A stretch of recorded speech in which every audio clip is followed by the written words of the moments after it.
It is the time of the year for great ambitions, even if they are slightly unrealistic. It is time for new language learning goals for the new year. I love setting goals myself, and I am obsessed with watching these language learning goals, so I figured I'd just contribute to that obsession a little bit. Before we get into the actual goals part of the video though, I think it is always a good idea to reflect a little bit on the previous year. I'm not going to go into every little single detail, and I'm also not going to retell you all my goals. If you want to check those out, feel free to watch last year's goals video. But if I had to describe 2021, I would say that it was quite an eventful year. Utter trash for language learning, I'm going to be honest, but a lot of things happened. I would say I made pretty good progress in my personal life with my personal goals.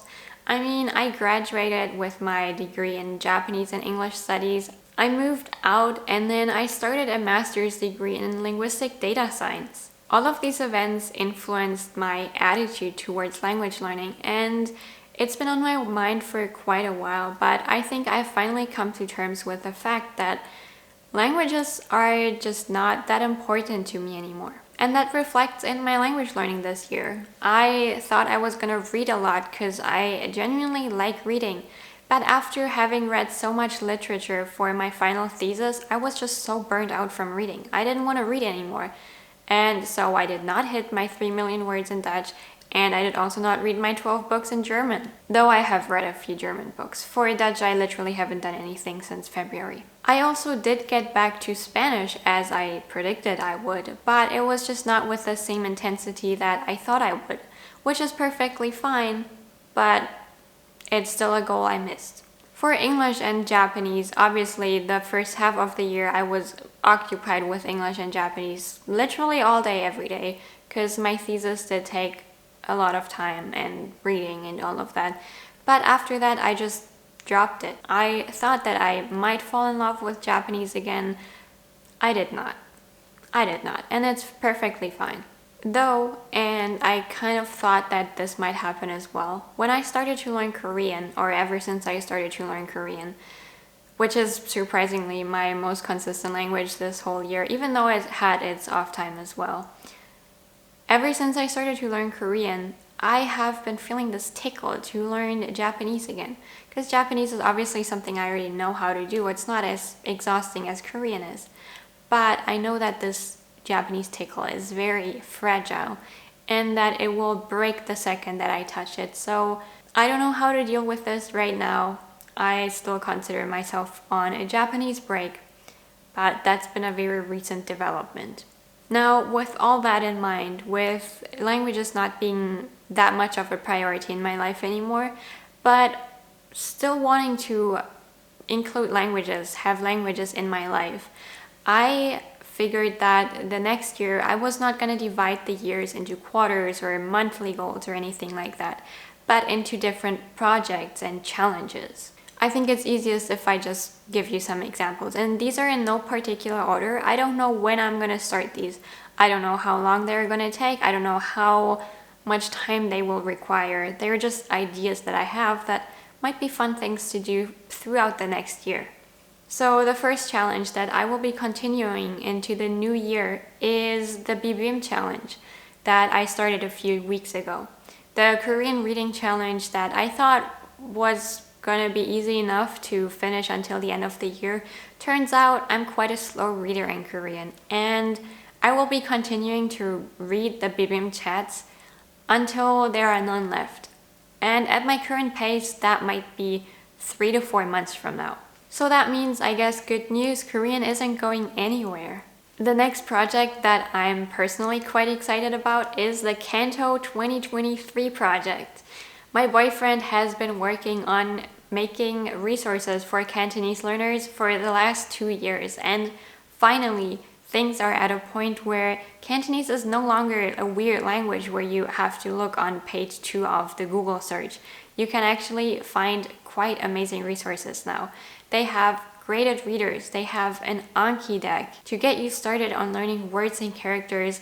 They have shows, so many anime, so many movies. They have YouTube videos with Cantonese subtitles and so many more things. And I think it would be quite exciting to just have a look at, what a Chinese language is like. The Canto 2023 project is one example of a project that I don't know when exactly I'm going to start or how long it's going to take me. I might just give it a try and decide, oh, actually it's not for me. Or I might fall in love with it and stick with it throughout the rest of the year. Either way, I'm pretty excited about it. The next project that I wrote down is a reading project. I want to get back into reading. I haven't been reading a lot this year and I want to change that. I kind of miss reading. And as you know, German, English, Dutch, perfectly fine. I can read in all of 3 of them and I will. I didn't yet set a goal, but I think 12 books this year is probably something I can do. So let's just say 12 books. I'm going to read 12 books this year. Speaking of reading, I'm also going to read Atomic Habits in Spanish. And I would call this my Spanish project, I guess, because me and my boyfriend were both going to read Atomic Habits.